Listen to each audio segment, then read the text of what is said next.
Today, at 15:45 hours, India conducted 3 underground nuclear tests in the Pokhran range.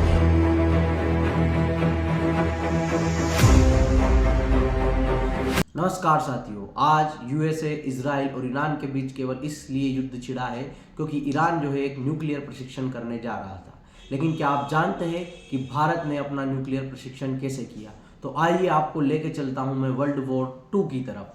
सन था 1945, जहां America ने Japan के 2 शहर हिरोशिमा और नागासाकी पर परमाणु बम गिराकर पूरे शहर देश को तहस नहस कर दिया। इसके थोड़े ही समय बाद जापान ने अमेरिका के सामने सरेंडर किया और इस तरीके से वर्ल्ड वॉर 2 जो है अलाइज जीत जाता है। 1947 में देश आज़ाद हुआ। भारत देश आज़ाद होने के बाद काफ़ी समस्याओं से गुजर रहा था। देश की इकोनॉमी, देश का पैसा, सब कुछ जो है गोरे लोग हड़प कर ले गए थे। लेकिन जैसे जैसे समय आगे बढ़ता है वैसे वैसे देश डेवलप होने लगता है। भारत को झटका लगता है 1962 में, जब चाइना भारत पर अचानक से हमला कर भारत को उस युद्ध में हरा देता है। इसके बाद भारत ने यह ठान लिया था कि अब वो ईंट का जवाब पत्थर से देगा।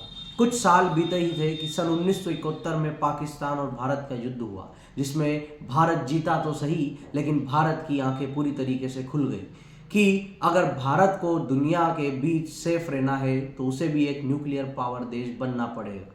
इस सब की नींव रखी थी डॉक्टर होमी जहांगीर भाभा ने, को नई ऊंचाई तक ले गई उस समय की तत्कालीन प्रधानमंत्री इंदिरा गांधी ने प्रशिक्षण के लिए हामी दी और 18 मई 1974 को भारत ने प्रशिक्षण किया। इसके बाद भारत को कई सारे इकोनॉमिक सेंसेस झेलने पड़े।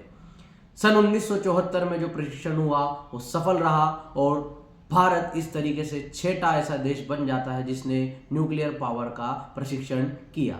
धीरे धीरे समय आगे बढ़ता है और साल आता है 1998। सन 1998 में भारत की भागदौड़ थी यशस्वी प्रधानमंत्री अटल बिहारी वाजपेयी के हाथों में। अटल बिहारी वाजपेयी के बारे में जितना बोला जाए उतना ही कम है। अटल बिहारी वाजपेयी ने एपीजे अब्दुल कलाम को फ़ोन मिलाया और उनसे न्यूक्लियर पावर टेस्ट कंडक्ट करने की मांग जाहिर करी। एपीजे अब्दुल कलाम ने अटल बिहारी वाजपेयी को तुरंत कहा कि वो पोखरण में एक सैन्य अभ्यास के लिए डिक्लेरेशन दे दे। सैन्य अभ्यास से ऐसा लगना चाहिए कि यहाँ पर युद्ध प्रशिक्षण किया जा रहा है और उसकी आड़ में एपीजे अब्दुल कलाम के मंसूबे साफ थे कि उन्हें देश को बनाना था सशक्त न्यूक्लियर पावर देश। 1998 में उस समय जहां सब देशों को लगा था कि भारत एक सैन्य अभ्यास कर रहा है, उस समय केवल एपीजे अब्दुल कलाम और अटल बिहारी वाजपेयी को ये बात पता थी कि वो क्या करने जा रहे हैं। अमेरिका को किसी तरीके से इस चीज़ की भनक लगी कि भारत जो है परमाणु प्रशिक्षण करने जा रहा है, तो उसने तुरंत अपनी सैटेलाइट भारत की निगरानी में छोड़ी। फाइनली 11 मई 1998 को एपीजे अब्दुल कलाम जो है न्यूक्लियर पावर प्रशिक्षण करते हैं। इसके बाद रेगिस्तान में हुआ एक धमाका पूरी दुनिया को हिला देता है। कैसे एक डेवलप कंट्री के सामने एक छोटा सा देश डेवलपिंग जो उस समय अपनी अर्थव्यवस्था से जूझ रहा था, एक न्यूक्लियर पावर बन गया।